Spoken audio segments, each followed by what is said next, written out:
Maganda ang NCAP. Pabor tayo sa NCAP.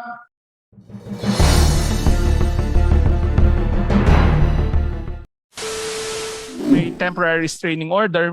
Gusto ko lang malaman na in the future, kung sakaling talakayin na to sa Supreme Court, ang One Rider Party List ba ay sang-ayon sa pagpapatupad ng NCAP nationally?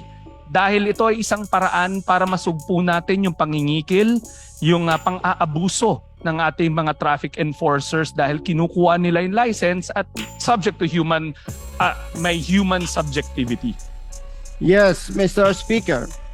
Maganda po ang NCAP. Hindi may tatanggi. Dahil diyan po ay mapipigilan ang pangangotong at pang-abuso ng ilang mga pulis at ng ilang mga traffic enforcers.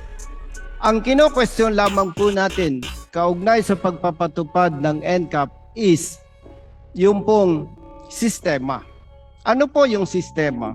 Mr. Speaker, marami ng motorista ang nagkaproblema dahil sa NCAP. Para po maging malinaw sa bawat isa sa atin, hayaan po ninyo na magbigay ako ng maikling kwento.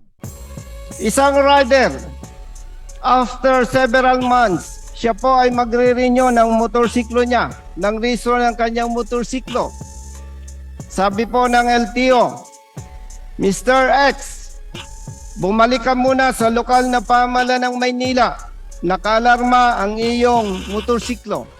Pagpunta po niya sa lokal na pamahalaan ng Maynila, napag-alaman po niya, Mr. Speaker, more than 90,000 pesos ang kanyang mumultahan dito. Bakit po? Hindi po nabigyan siya ng kaukulang notice doon sa kanyang paglabag.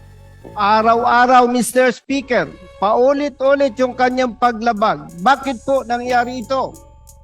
Ang rehistro po ng kanyang motorsiklo ay naka-address sa Maynila. Samantalang siya ay kasalukuyang naninirahan sa Cavite. Sa madaling salita, Mr. Speaker, nire-recognize natin yung sinasabing ignorance of the law excuses no one. Pero kung sana naipadala agad ang notice of violation sa nasabing rider, hindi sana magpapatong-patong ang kanyang violations na nagkakalaga ng more than 90,000 pesos.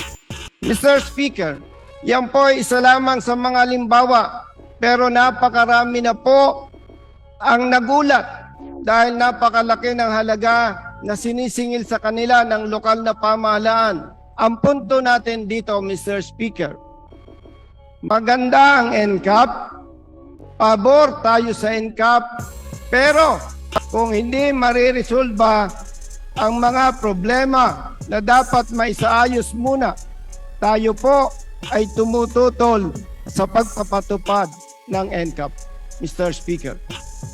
Maraming salamat, Mr. Speaker. Sa punto na to, naniniwala ko na yung debate ng NCAP ay another topic for another day.